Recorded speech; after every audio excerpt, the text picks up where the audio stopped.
Welcome, everybody. So glad you guys could join us today for the Jerry Rig podcast. My name is Jerry Sherstead, and I am a Salesforce consultant and business analyst. And today I'm really excited, actually kind of extra excited because I love this whole world of process and processes and improving processes. And one of the tools that we use for processing or creating processes so that people can understand where we're going with our concepts is called process diagramming. We're going to dive into that. And one of the kings of that is a guy by the name of Ian Gotts. He's one of the founders of Elements.cloud. And he's all deep into this UPN thing, but he loves all levels of process diagrams and all flavors and platforms. So we're going to talk about that. He's going to be my guest today. So hang tight, and we're going to jump right in this in about 30 seconds.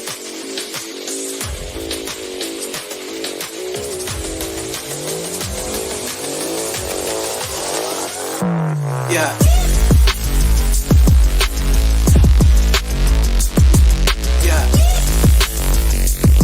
This is the Jerry Rigged Podcast, your no-nonsense knowledge base for business technology, marketing, and analytics. And now your host, Jerry Sherstead.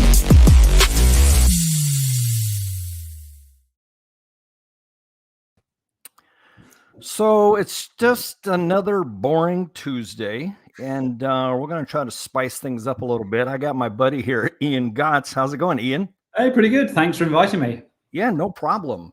So one of the things we're going to talk about today primarily is this whole thing called process mapping and process diagramming. And really, for those that are just really new to this, process diagramming and process mapping really is just kind of a visual way to describe processes, right? So for instance, let's say you need Bob to pick up a piece of paper, walk across the room, make a copy of it, and bring it back to you. You could, in theory, draw a picture of Bob, and you could draw a picture of the paper and try to describe those steps in that process. Or you could use process diagramming and mapping. And in this world, you've probably heard the generic term flowcharts. Well, there are tons and tons of types of flowcharts. And then depending on the industry that you're in, electrical, carpentry, technology, they all have kind of their own little flavors of flow charting and whatnot. In the world that we live in, the Salesforce world, at least the one I use the most, is kind of a combination of BPMN and UPN, usually what people are typically asking for. But once I learned UPN, I was really drawn towards it because of the simplicity of the platform and or I don't know what you would call it, the modality, the way, what's the official term for the different types of processes? Diagramming. The activity steps, the notations. The notations. Okay. So once I started learning UPN, it's like a light bulb went off. And not that BPMN is a bad thing. It's not at all. It comes in handy. But with UPN, first of all, in this day and age, we're always trying to describe things on a computer, on a Zoom call, on a Teams call. You know, we don't have a lot of times the ability to have a big, huge room with a whiteboard that goes all the way around the room, and we can start a process and run it all across, and everybody in the room can see what we're doing. So we're doing these on little monitors, and UPN accounts for that and allows you to deal with that. So Ian, go ahead and talk to us. Where are you from? Where were you born and raised? And how did you get into all this? Well, okay. I don't think anybody needs to know the full history, but I think I drew my first process map in 1986 when I was working for Accenture, where we were about to map out how an ERP system worked for a big aircraft manufacturer. So I think that's 38 years ago. And I've been on my soapbox ever since. Oh my trying God. to get people to understand and how to do business analysis better so we can build better systems. I think we worked out if people build the wrong stuff, because we haven't done decent analysis, it's a $1 trillion issue. So it's a big problem. And again, that's not all Salesforce, but Salesforce has the same sorts of problems, which is it's easy to build And unless we understand what we should be building, how it supports our end users, which is, again, understanding the business process, then we're going to start building the wrong stuff. Another statistic is 50% of all custom objects and fields that get created never get used, which suggests that, again, we're not doing sufficient analysis before we get going. So again, I'm 20 years as a Salesforce customer, 30 plus years on my soapbox saying, I mean, we need to do process better. I'm still here, and we've still got a lot more people to convince, which is why we've got this podcast. That's cool. That's awesome. So where do you currently live now? I know you're originally from the UK, correct? Yeah. I'm based in San Francisco. So I'm actually UK and US citizen. So oh, that's cool. Yeah. So happy to be in San Francisco, intending to spend my time here, which is good. Yeah, that's awesome. So let's talk a little bit about why people use BPMN, why people use UPN. And then after that, I'm going to get a little bit into like kind of how you access it. BPMN is pretty straightforward. You can get just about any drawing platform from Visio to Lucid, and you can draw diagrams and charts using BPMN flavors, shapes, and all that. But you can't so much with UPN. So let's talk about that piece of it. Okay, so I think about UPN again. I don't want this to be turned into my standards better than your standards conversation, because I think that's where it goes. I don't really care what you call it. What I'm trying to do is get people to make sure that we're addressing what the real need is. And I think you, in the introduction, you made a point, which is life is different now. So we want executive buy-in. We want executives to go, okay, we need to drive this process in a different way because of the competitive advantage. So, I mean, COVID taught us that the only constant is change. So therefore, we need something which reflects we can change and get people to work in a different way relatively quickly. Now, we've all got short attention spans, and therefore we need something which is easy for people to understand and get engaged with. The other thing, it's cross-functional. So processes aren't one silo. They're different departments are getting involved in things. The other thing, a lot of us are remote. I mean, we're having this conversation, we're completely remote.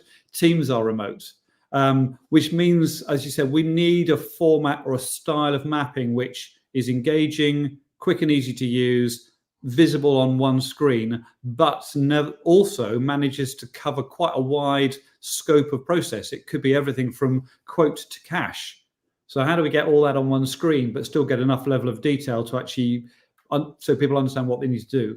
And that's really where UPN was born from, which was that simplicity, but very much an end user focus.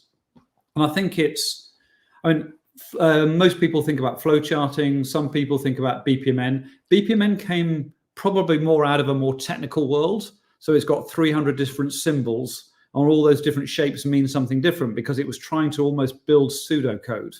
And so you could hit a button and it would probably turn itself into an application.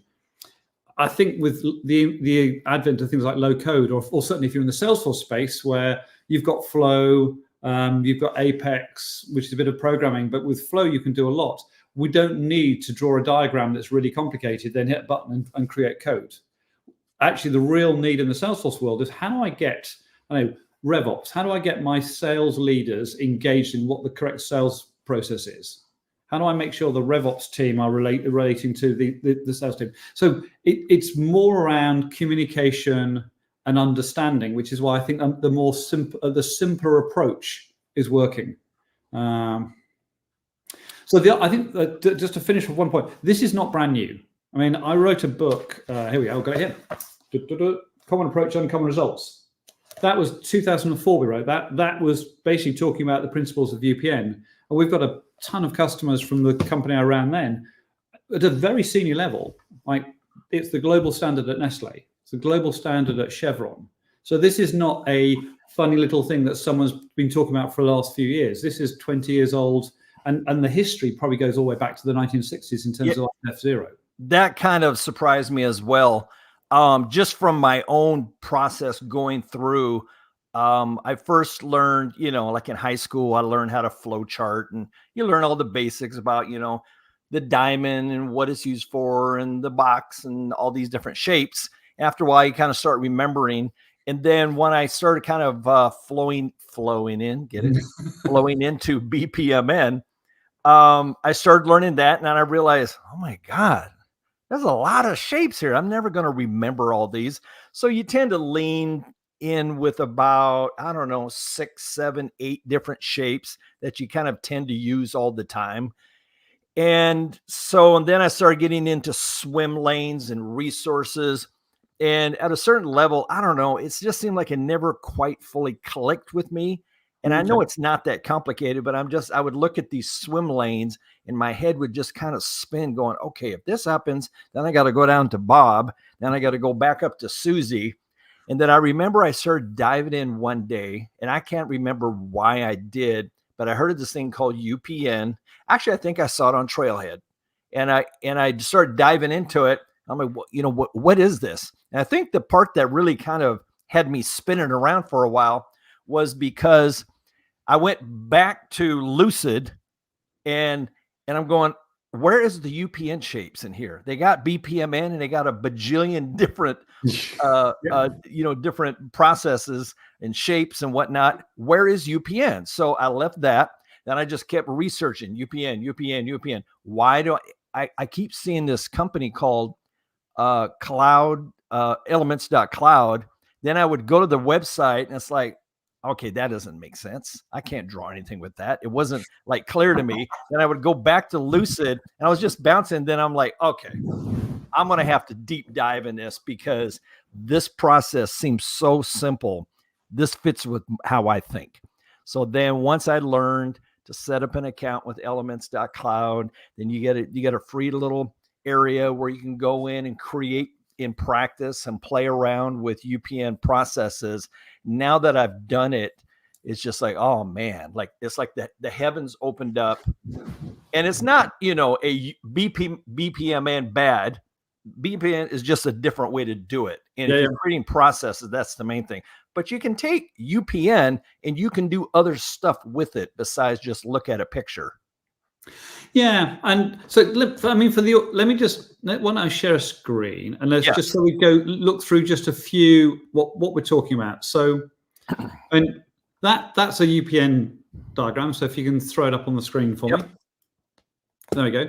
There's a UPN diagram, and all of that makes sense to the person who wrote it. Often the problem is the person who wrote it is not the person who needs to understand it. Exactly. One of our team, Walter Brill, said, a picture paints 1,000 words, but if you need 1,000 words to explain it, the picture probably doesn't work. Yeah, good point. I mean, processes are complicated. I get that. The devil is in the detail. So therefore, we need to make sure that people understand how stuff works. I mean, that was a photograph I took at a client where it was in a boardroom and they were asking the senior execs to walk around and sign it off. I mean, that's not realistic. There's a flow chart. I would say it's not a very good flow chart, and I'll pick up a couple of reasons in a moment. But you've got the idea of swim lanes and diamonds and so on. That same, I think there are 1, 2, 3, 4, 5. There are probably 19 boxes on there. That same flow chart as a process diagram is that. So that's a UPN diagram, and the reason I want to leave that up on screen is because there are 3 or 4 things that I want to highlight, which are what we call them UPN standards. But if you applied them to any mapping, it would make the mapping better. So a couple of things. Number 1, every activity starts with a verb: request, resolve, test, analyze. Okay, that means that it's action oriented. It's not marketing. It's not sales. It's not proposal. It's actually moving through a process. The other thing is left to right. And the eye naturally flows left to right from unhappy customer to happy customer. And the idea you've got a resource on there rather than putting things in a swim lane means we're not laying the boxes out so that they fit in the swim lanes. We're laying them out so it feels like a natural flow from left to right. So what I like about it is each box with this action, it has the resource contained within it. So it's very, very simple and obvious. Here's the action. Here is the resource that's going to do the action. Simple. Yeah, and it could be systems as well. It could be Salesforce, it could be Jira. Well, it doesn't really matter. Yes. So that's the next thing. You'll notice there are only about 8 or 10 boxes on a screen because, again, we're trying to keep this simple. So therefore, we have a drill down. So if I want to understand how to do test issue, I can drill down to the next level of detail, and that will be more detail around testing the issue. And there's no limit to the number of levels that you can go down. So therefore, you're getting the simplicity of going, okay, I kind of get this. Oh, okay, how do we test an issue? And you see the issue has got an issue coming in, and actually there's a decision being made there. Cannot produce the issue, can reproduce the issue. So essentially, test issue was in our flowchart was a diamond and a process. So again, we're simplifying it because we're saying test issue, there is a discussion, a decision made. How do I make the decision? Well, if I want to know, I could drill down, or maybe if there's a paperclip, I could link to some notes that say, how do I do things? Hey, just to interrupt here, one of our folks online said that, is there a visual? I hear audio, but the video is just a white screen. I'm monitoring LinkedIn Live right now, and the actual what's coming out the other side of LinkedIn is actually what we're seeing here. So, John, there might be another issue on your side. Maybe refresh your screen or re-log into LinkedIn, but it seems to be streaming just fine. Sorry about that. Yes, it makes it if I'm pointing at things and he's got a white screen, makes life a bit hard. I'll do the next through in the medium of dance. I'll do the next bit of the anyway. So we said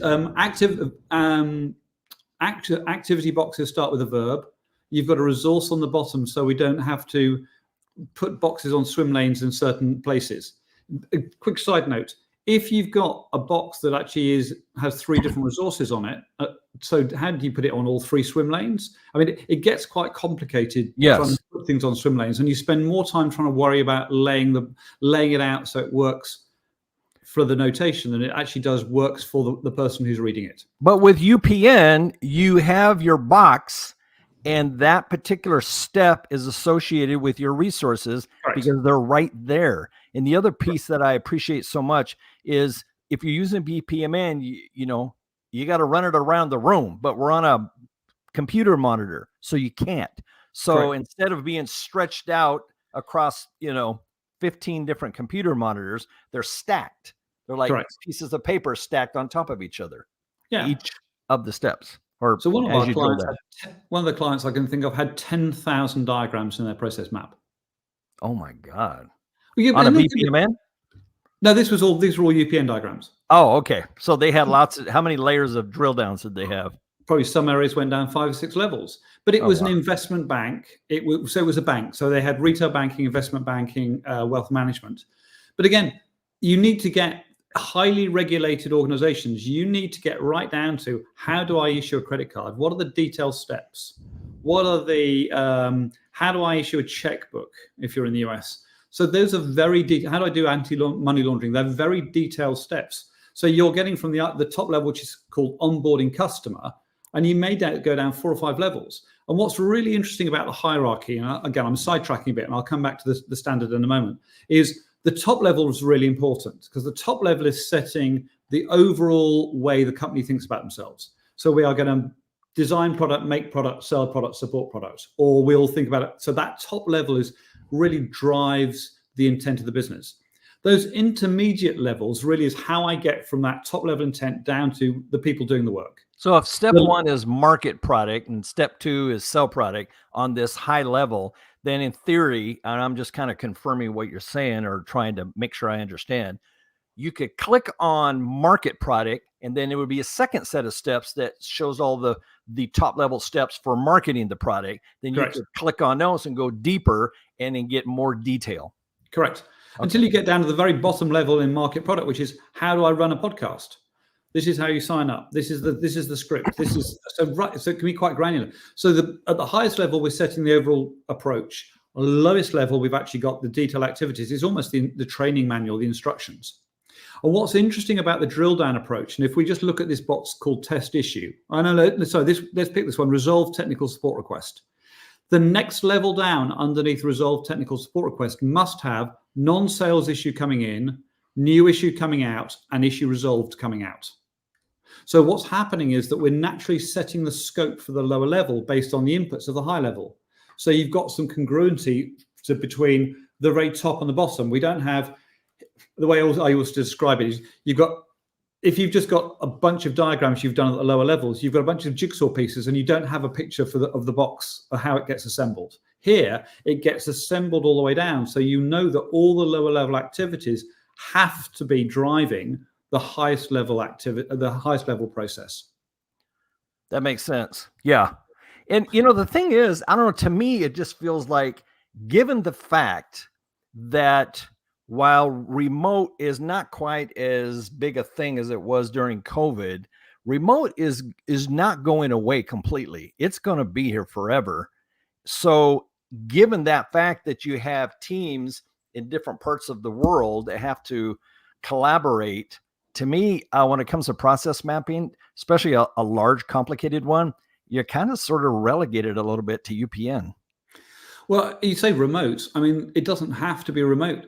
We've got, I know clients who've got, the team is spread they're all in an office, but they're in 15 different offices.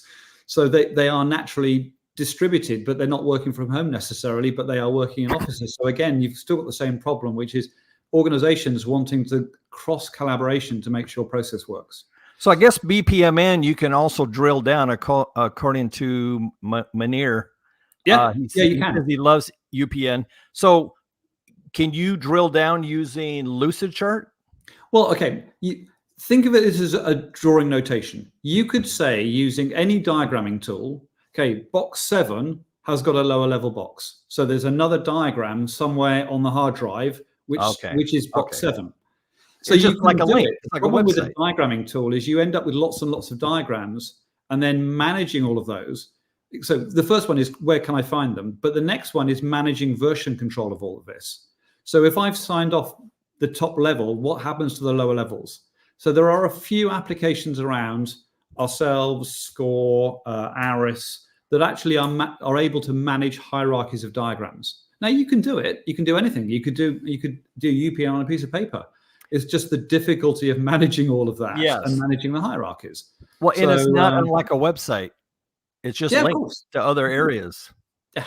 And I'm sure UPN probably, utilizes some of that same hierarchy. I would think anyway. Yeah, absolutely. So a couple of things which are, I think, are important. It doesn't matter whether it's UPN or anything else, whether it's flowcharts, UPN, BPMN, something I see all the time, which is a huge challenge and which is why people get things wrong. And that is the lines and the text. Okay. I was talking to a senior guy at Toyota who says, the most important thing on the process map are the lines, not the boxes. He said, I know what I do. That's my box. I don't know what the handoff is to the next person. So when I look at flowcharts and I see, so I said that's not a very good flowchart. The problem is that there's no text on these lines. Yeah. When's that thing finished? So if I go back to my process diagram, I know that this resolve sales request support is when it's resolved. We can now have a discussion about what resolve means. Does it mean it's tested and it's in production, or does it mean we know what the problem is and we're going to put it into production? So a lot of the discussion when you're looking at these workshops should be debating what the definition of some of these terms are, because that's where the ambiguity kicks in. People go, so if I think about the classic example would be, say marketing passing off a lead to sales. So what do you think a qualified lead is from a sales perspective? Oh, they're just about to purchase. Marketing's version of a qualified lead is they walk past my scanner, the stand, and I manage to scan them. Right. If we don't have agreement on what that is, that's where the breakdowns happen. Yeah. Well, yeah. Okay. So Patrick is asking, he would really like to use PM, but he works at a large company with heavy system security, which tells me they're more than likely a Microsoft shop.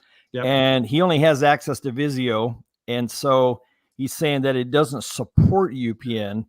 Well, it does. I mean, you can draw a Visio diagram. Using Visio, you could draw the picture you've got on screen. Okay. Well, you have to create your own shapes, right? Well, it's only a square. I mean, it's a square with a square below it. I mean, how hard is that? You can do that in Visio. Absolutely. Then what you need to do is you probably need an Excel spreadsheet sitting alongside it to manage, okay, this is level box 1. if I drill down on test issue, this is 1.7, if I drill down on box 5, it's 1.5. So somehow I need to track the different Visio diagrams and make sure that when I draw box 5, it has the inputs and the outputs are consistent. But you can do that. It's more effort. Well, I think the question I have for Patrick is, so you can draw UPN maps using Ian's website, elements.cloud. I mean, I'm assuming that you have access to the internet. You're just going to a website. It's not like you're installing software or anything. Correct. Okay. Correct. Makes sense. We've got, if you think about UPN, and we've got some of the largest companies on the planet using UPN and through a browser. So yes, when it's. So anyway, Walter works with you. He does. Walter's the guy who was he and I were together at the last company. He's a process guru, just loves this stuff as I do. Oh, nice. So anyway, straight from the horse's mouth there, Patrick. They take security very seriously. So you can read that up you can give that to your IT department, trust.elements.cloud. So give that a shot. Yeah, I mean, it's, and I think the other issue again with, I mean, yeah, Paul's just said Visio supports a type of drill down. It doesn't.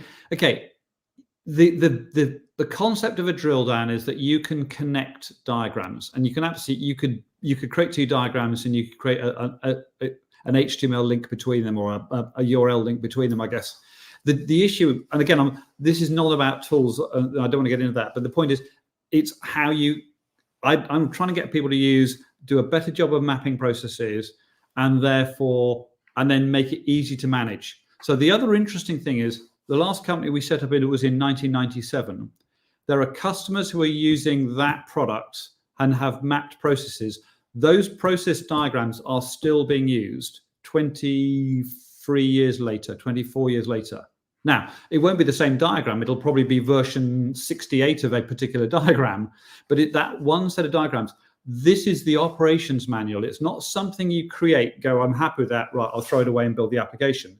This is the ongoing operations manual that the business looks at whenever they go, this isn't working, let's go back and change it. They look at the process. It's what the compliance team look at. When they when the auditors come in and go, can you show me how you do drug safety testing? Here, let me step you through the process that we follow that is documented. It's the one that senior execs look at to go, if we're going to change the process, what metrics are going to change? And it's the one that the development team might use if you go, we need to change the way the business business wants it changed. What systems do we change? Yeah, you go back and take a look at it. You go back and take a look at the diagram. Interesting. Okay. If you don't mind, what I'm going to do is I have a diagram that I produced, pretty simple one. I want you to take like 2-3 minutes and kind of shred it. So, and the reason why I pulled this up is because this is functional. I can, so just some of you folks out there who are a little bit new to UPN, here is, let me widen the screen a little bit. Here is, for instance, the drill down. So I have a simple process here, but if I click on this little triangle right here, a little window pops up and shows me what's underneath it. Then I can click on it and boom, I'm in a process that's below that first one. And there we go. Remember how to get back up to the top, and I think it's just using the no. Oh, you either do that or top left-hand corner. Yeah, there we go. Okay. So anyway, there you go, Ian. There is a little process I created. This was for a scenario. What did I do right and what did I do wrong? Okay, so the first thing, every line's got text on it, which is fantastic. So you're already ahead of probably most of the people on the planet, which is great news. So second thing is, do all the activities start with verbs? None of them. None.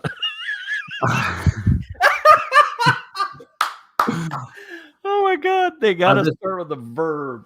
There's no better way to say than no, they don't. And then I think the last thing is there's no trigger starting this. I thought you British folks are supposed to be nice.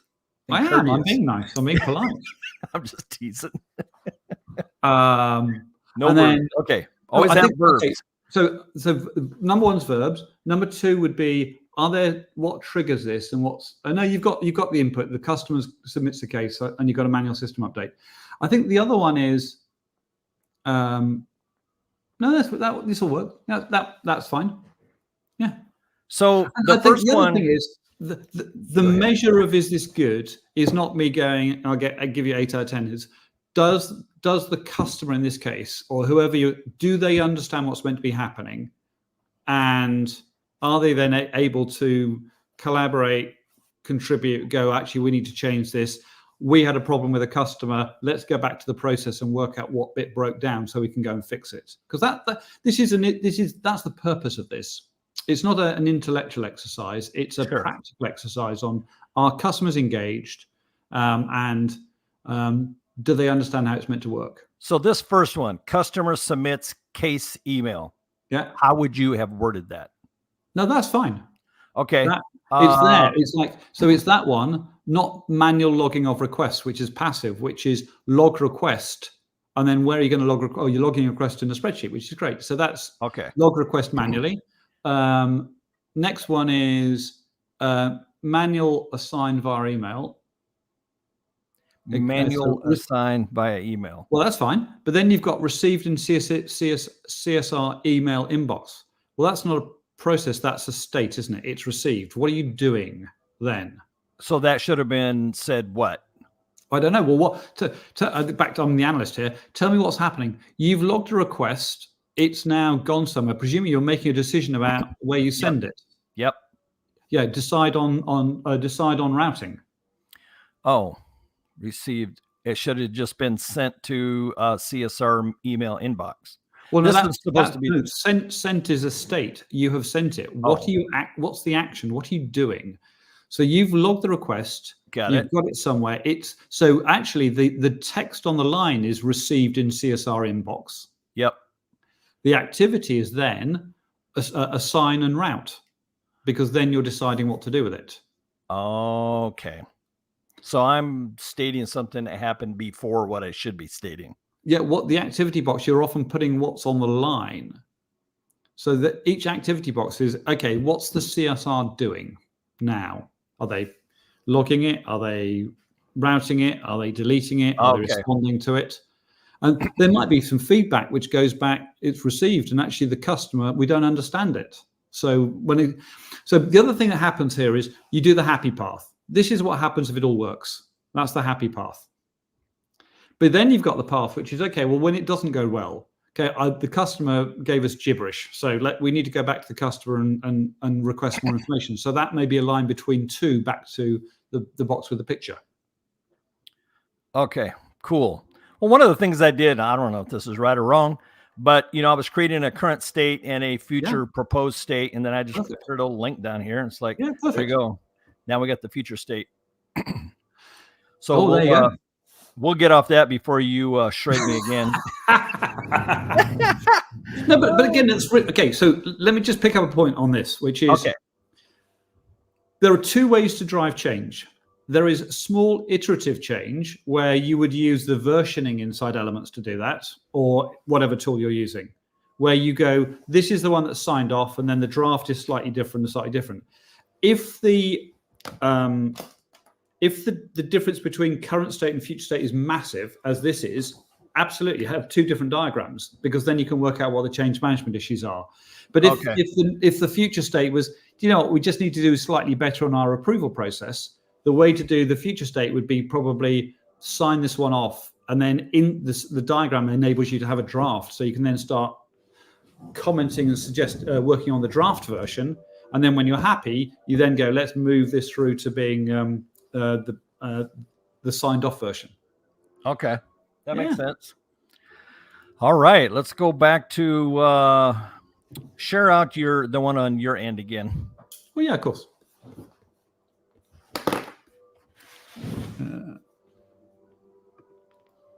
Share screen. Yours got pushed off of my sharing area. There we go. Okay. So let's try and summarize things. Number one, start activities with the verb. And again, this is not UPN necessarily, but this is about how do I get any diagramming better. Start the activities with a verb. Number 2, have lines between boxes and make sure you have the text on the lines. Number 3, make sure you have a resource of some sort. Who does it? Who's responsible for improving it? No more than 8 or 10 boxes on a screen. And therefore, if you've got too many boxes, drill down. Now, quick proviso there. If you're in a workshop with people, you may have 20 boxes, but at the end of the workshop, you can then start to drill down to the next level of detail. So in the process of mapping, it will get ugly, and then you can tidy it up. And then if you've got the idea of, I know, a paperclip, can I add more information? Can I add more supporting information? And you can add post-it notes and those sorts of things. But also don't get tied into, I have to use a tool. Sometimes it's a piece of paper or a whiteboard might be the right answer. And if you go into the Elements offices, there are whiteboards with this stuff all over the place, because we were brainstorming something rather than wanting to commit it into a diagram. Yeah, I'm all about bite-sized chunks. Yeah. It's just easier for people to digest. If it looks too complicated, humans have a tendency to just tune out. Like, I'd rather go to sleep than listen to this nonsense, because I don't even understand what the heck he's talking about. But if you keep it in bite-sized chunks, it's just easier to digest. Yeah, and I think this is also geared up to be able to do it in live workshops. And the act of doing the live workshop means you're starting the change management process. You're starting to get people's fingerprints on it. They were involved in the solution. And you may also spin out some quick wins.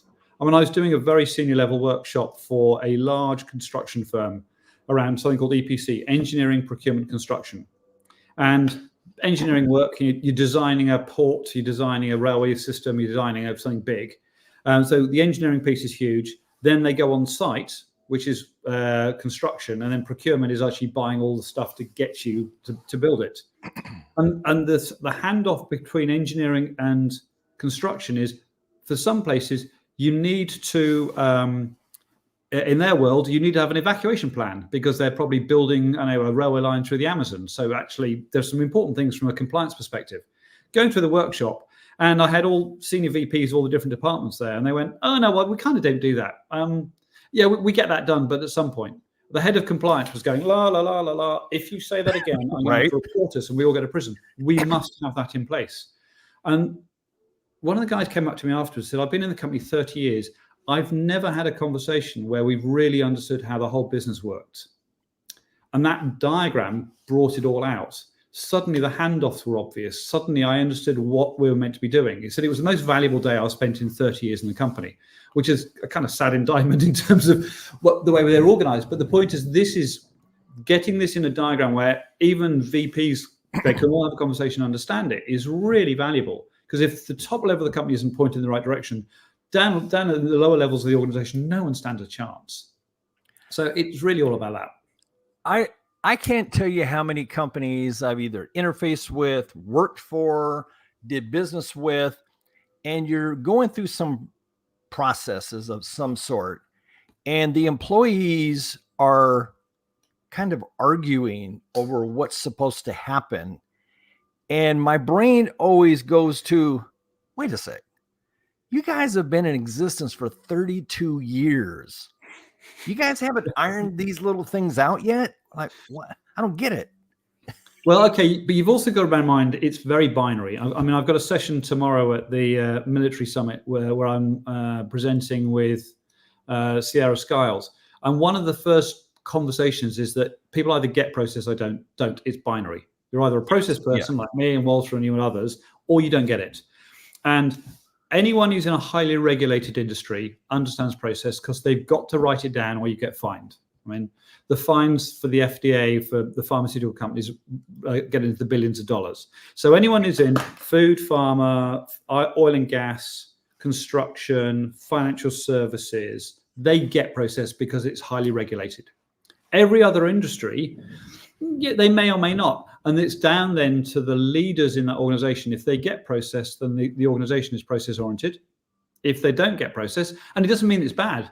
I mean, companies, they run purely on metrics. There are different ways of running the business. When private business is making money, it seems like processes are like, we don't have time for that. We're making good money. I got money falling out of my pockets. Who cares? Yeah, and also I think it's back to the binary bit. If you're a process person, I look at everything as a process now.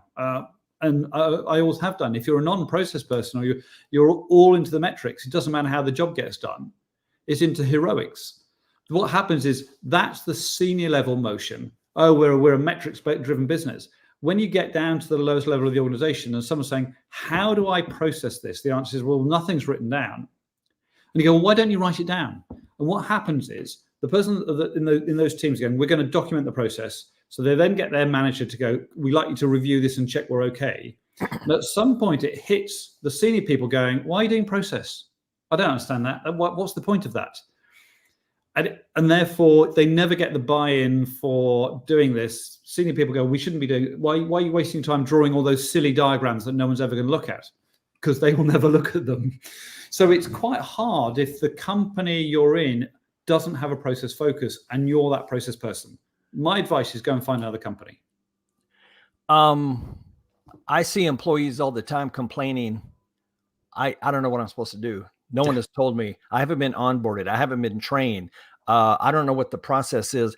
I think far and away that most employees of any organization are going to be happier if they have something they can refer to. Like they may not be looking at, the UPN processes map every single day of their job.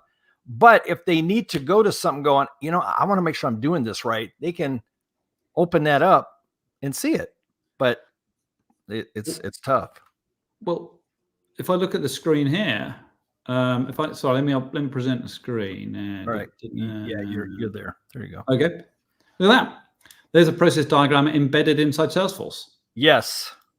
So suddenly I want to know how to go and move this deal from SDR qualified to nurture. Okay, it's a process step there. I can understand. I can drill in. I can go, okay, I understand what I need to go and do next. I don't need to phone a friend. Now, this is a Salesforce UI that shows how elements.cloud is embedded in there with the process, correct? Correct. Yeah. And you could embed. I find if you don't have access to Elements, you could draw a diagram using and create a PDF and embed it. This just happens to be live because it's Elements. Well, and what I want to stress to some of our folks here is, okay, so we've talked about how to draw boxes and lines and words and shapes and all that stuff. We've talked about that. And in theory, with a lot of platforms, you draw those, you can print them out, you can show them to people, and you're really kind of stuck there. But with elements.cloud/UPN, you create those processes and you can integrate them with your Salesforce org. Now you have those processes that you gotten signed off on, and now they're live so that users can refer to them within the org. Correct. And then you can see on the right-hand side, there's a little comments thing. It has a 0 next to it. Click on that. You can then submit a feedback request. This doesn't work for me. That will then get driven into the owner of this diagram who can go, right, now let's work out how we improve it. So we're driving that continuous improvement from the end user going, I'm trying to follow this. It doesn't work for me. So there's a tab there called process. And I tell you, if I'm a user and I'm staring at this going, because sometimes you can, I've been in the Salesforce ecosystem in some way, shape, or form since 2004. But I'm still sitting there at times staring at, a lead object, and my mind goes blank, and just being able to click on something and go, oh, that's right, and go back. That way I keep everything the same. We have clean data and things just stay cleaner. Well, the other thing is you may have built a flow. You ideally you designed the flow. If you designed the flow using a UPN diagram before you built it, you can then insert the UPN diagram here when someone goes, if I kick this off, when I hit flow, I'm going to kick a flow off. It might explain to me what the flow is doing rather than me going, what if I hit a button there? What actually happens? What access is required to view the UPN created? Viewer access. So free view access. So that you would end up with every single user through single sign-on in Salesforce would be able to see this. Yeah, just think of it as training material or knowledge base. It's just a visual form for you to reference that. And just a reminder, folks, go to elements.cloud, set up your own free account, and you can play around with all of the UPN stuff. Yeah, I mean, there's a playground where you can do everything, including inserting it into a dev org. So you can start to play around with how this stuff works.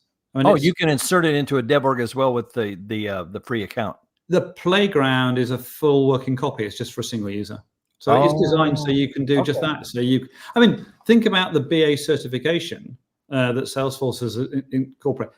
A lot of the things you need to do is capture requirements, understand business process. They talk about UPN as the standard for Salesforce and the standard for that certification. So an ability to go and start playing with it rather than using it on the highest politically charged process in the company. Let's go and have a play with some stuff that's somewhere else, that's not a process which you could fix, but it's not, and have a play with it in the playground and start getting used to mapping processes and go back and ask the question, is that a verb? Is there text on the lines? Doing the things we've done. So Walter's saying, what happens to my business process when I change that pick list item in my org? Okay, right. So thank you for that setup, Walter.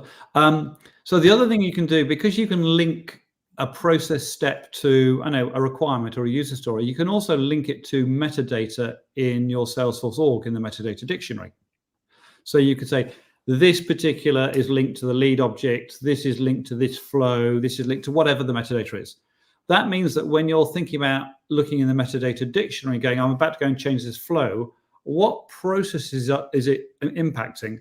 Oh, okay, it's affecting the sales process. Oh, I didn't realize it was also used by the professional services team in a different process diagram. If I change it, I now know the implication of making the change. How many times do you change something expecting just one team to be using it, and you find that another team are using it, and you've now broken their process? So the ability to link the processes back to the critical things, whether it's managed packages or objects or flows or any fields, doesn't matter, or a record type.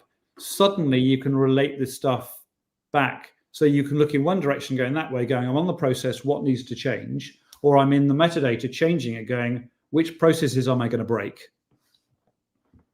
Yeah, that's one of the things that kind of drives me crazy about Salesforce is that very thing you just talked about.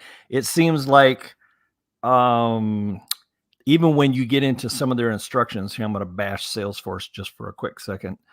When you get into their instructions, they go, oh, you want to do ABC? No big deal. Here's a little wizard. Then you click on it. It's like, oh, but you have to go do 5 other things before you can make this happen. So you go do the 5 things, you come back, then you go to the next step. Oh, did you do these other 6 things because you got to do those first? And you're just like, oh my God. Feels like a process. Right. Yeah, I mean, everything's a process. But I mean, the point about this is, again, it's the reason we're drawing these things is not for our own edification. We're drawing them because we want to get agreement across the teams who do it. And then if we've done it, then we've created the content. Let's use it as training content. Let's make it available to people so that then we can go, I'm following this. And if it doesn't work, it's one of 2 problems. It's either a training issue, we didn't get you to understand how the process worked, or the process doesn't work the way we're working. Let's go back and change the process. And it will be immediately reflected in here because everybody can see it. Yeah, that makes sense. So, but you can't make changes to the actual UPN and it's going to push those changes to the org, correct? No, right. we're not. No, that was a little bit of the plan for BPMN, which is you make a change to the process diagram, you hit send, and it goes and changes all the systems. I've always had a view. You want the analyst in the middle of that, going, okay, we've understood the process change you want. Now let's think about how we implement it. I think even with AI, I would not be happy with us not quite phrasing something correctly in a process and it going off and changing the systems and the implications of that. You need someone in the middle going, okay, based on what you want to do, I think it's a record type rather than a checkbox. So, okay, we'll do it that way. Yeah, that makes sense. That's cool. So, so what's next? Show them the difference now. Again, go back to that, if you could, that BPMN plate of spaghetti. And then what does that look like on UPN? Well, I think this is probably at least 2 levels of BPM. I'm looking at how many boxes there are on there, and Yeah. you can almost see they've almost grouped it. You've got 1, 2, 3, 4, probably 5 areas because they've got the 3 big yellow boxes and a bit at the bottom. So that's probably a 2-level diagram. And then I don't see any resources on there. I see a lot of lines without text. But there's a BPMN diagram. I get that. I can kind of see what's happening there. Not hard.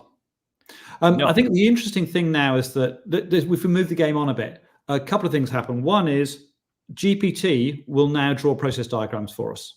Not perfect, but it will do a good first cut, which I think the whole idea of, how do I draw a process diagram? How do I follow the standards? GPT is really good at following the standards. So I'll give you, let me share this tab instead.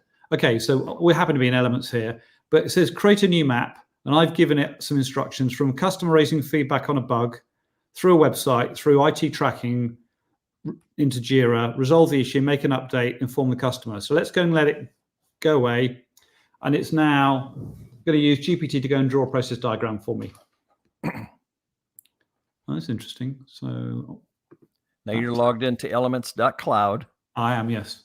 So it's now off creating that diagram. So what it's doing is it's gone away to the large language model. It's working out from that prompt I gave it, what does raising a ticket mean? So it already knows some processes. Obviously, with any GPT, the more information you give it, the better it is. So it could be, you could give it, the transcript of a customer call. You could give it a proposal that's Okay. if you're a consultant. Now, this is taking a while. We've been playing around with some other AI engines where this is happening in 2 seconds. Not Now, too this much. is Chat GPT you're tied into? No, well, yes, it is. It's OpenAI in the back end. Okay. But there's some Chat GPT, but there we go. So it's now drawing some boxes for us. Notice they're all starting with a verb. Every text has got line on them, and it's now putting resources on there. Straightening the lines. Yeah, it's done. That's awesome. So, right, log ticket, classify issue, assign to a developer, analyze the issue, resolve it, update the app, inform the customer, close the ticket. Now, that may not be correct, 100% correct, but it's given you a good starting point. And obviously, the more detail you give it, the better it is. But AI, you got to always confirm everything. Yeah, of course. But it gives you a springboard with, what I find for creating blog posts or writing this or writing that. It just gives me ideas in which to springboard from. Correct. But the other interesting thing is we need to go and write some user stories. Yep. So let's go and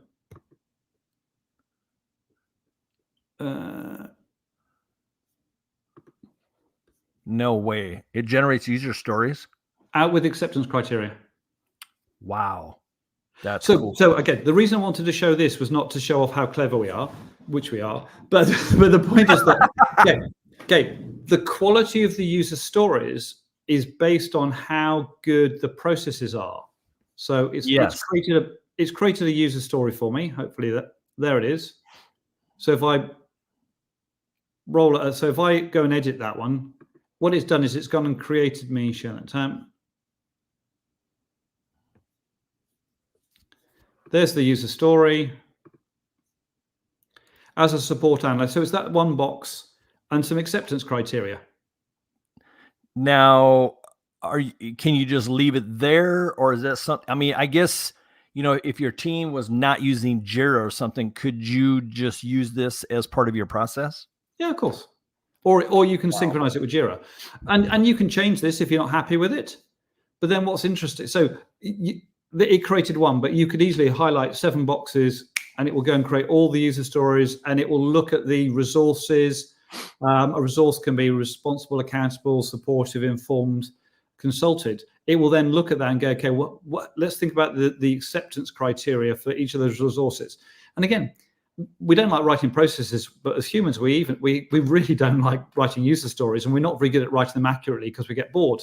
So to be able to create these user stories, again, first cut, you review them. Then the last interesting thing is, if it's connected to a Salesforce org, it knows all the metadata. let's get it to go and look at your Salesforce org and start thinking about what you might want to go and create or reuse. That's cool. That's really cool. So suddenly but with all of this, you need to go back and think about how good your analysis is, because if some of this downstream work is being done for you, it's only as good as the core content. So therefore, none of this is replacing business analysts. It's actually putting more emphasis on the business analysis skills. And the beauty of having something like UPN, which is been quite prescriptive, you can end up with a very clear understanding about what's really required because you've got everyone's buy-in. Then you can start to build the user stories very quickly. Then you can start to do what I've just done. And when we first started using this, we looked at it and went, no, that's not a very good user story. And we went back and went, actually, that wasn't a very good, very well-defined process. So again, you need to get good at getting this stuff really well-defined and be very clear about what the end users need, because then all the downstream work flows off the back of that. I tell you something that I stopped doing. I stopped bragging about AI. I stopped telling everybody all the little tools I have in my tool bag, to the uninitiated, to the folks who don't get it, don't understand it. Yeah. And now I just do it. They think I'm a genius. They don't, it's like a landscaping guy walking around to all the neighborhood going, I'm using a shovel. Check out, I dug a hole and I'm using a shovel. And it's like, well, okay, now I understand what you're doing. But to the folks that, your bosses and your managers who just like don't get none of this, don't even bring it up. Just do your magic. They'll think you're the coolest person on the face of the earth. Yeah, and I think that's AI. The A in AI stands for augment. Augment means it makes the best things even better. It makes the worst things even worse. Yes. So if the input for all of this is actually really well-defined processes, we need to get really good at the business analysis activities that capture those diagrams, because then all the downstream work can flow very, very quickly. Alexandra's how we enabled the GPT functionality. I think it's just kind of always on, right? If you're using Elements, then you just need to talk to the team about getting the AI piece switched on. Okay. From an Elements perspective, that GPT functionality needs to be switched on at an Elements space level. So talk to whoever you're dealing with in Elements, your account exec. Okay, and then you could also send a support request. Yeah. But you just hit the website and click on chat. There's an easy way to do that. Sunita was asking about how they can watch us again. Here's what I'll say. Go to Jerry Rigged Podcast on YouTube. It will be there. And it's also going to live, if you go to my profile on LinkedIn, Jerry Sursted. If you go there, then it's also all of my events. You can rewatch it. So it's always going to be around. And then let's see what Walter's talking about. Give us a shout at success@elements.cloud. Oh, that's the answer of how you get it switched on. There you go. Yeah.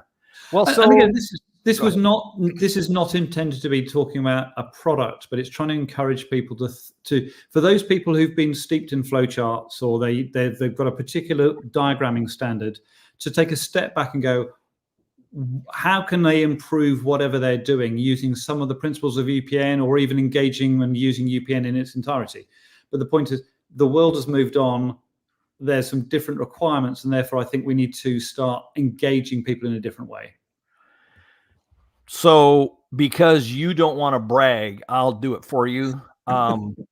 Yeah. So, you're giving the generic politically correct line about how we're just trying to get people to engage on, process diagramming. I'm going to say, in order to do that well and not want to shoot yourself, you want to use a tool that's easy to use and the process is simpler rather than harder. I don't know. I'm a UPN guy, and that's just where I'm at.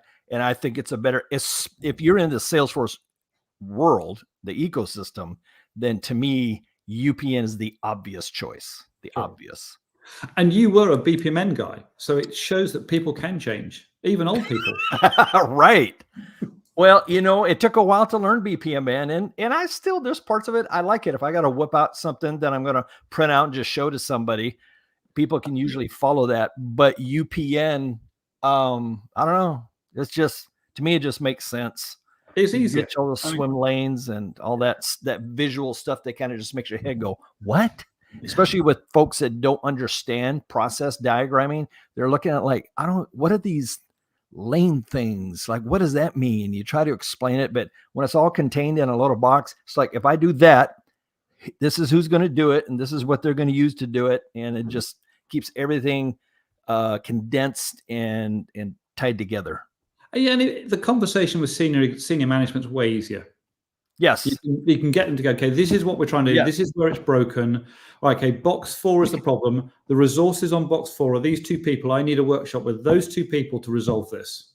Yes. Can I have your sponsorship for that? Yes, good. I can get on with it. It's enabling those sorts of conversations. And I think for most business analysts in the Salesforce ecosystem, we're struggling to get buy-in from senior management to why this stuff's important. They've gone to Dreamforce, and someone at Dreamforce says, you just do this, this, this, and this, it all happens. And like, right. It's a bit more complicated than that. Yeah, exactly. But just to finish off, Data Cloud, hugely powerful. But the one thing about Data Cloud is that it's 80% planning, 20% execution. Absolutely. If you don't plan it correctly, if you don't map it out, if you don't understand the data model and you get it wrong, you almost have to start again. So the Salesforce's advice is you've got to get the planning right before you even start building. Very different approach from, say, core Salesforce, where you can just get started. You can just get started and you can fix anything. Yeah.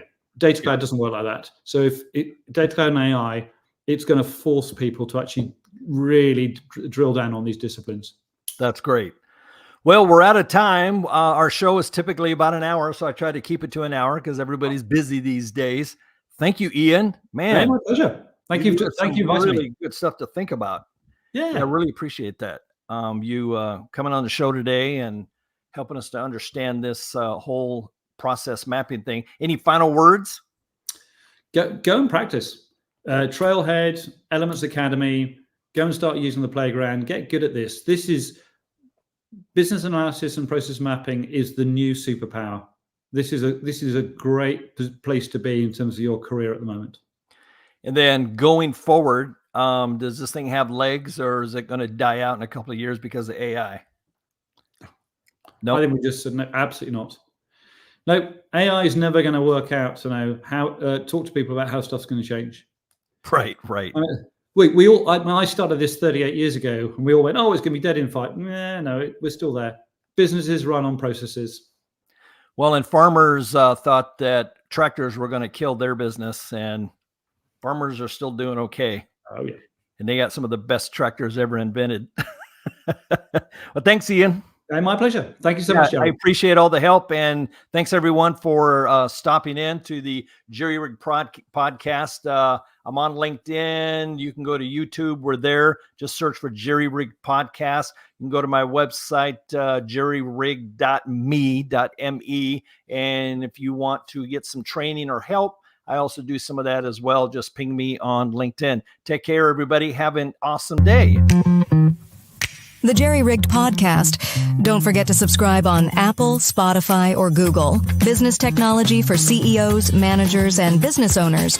We're here to deliver insights and strategies without the fluff. This is the Jerry Rigged Podcast.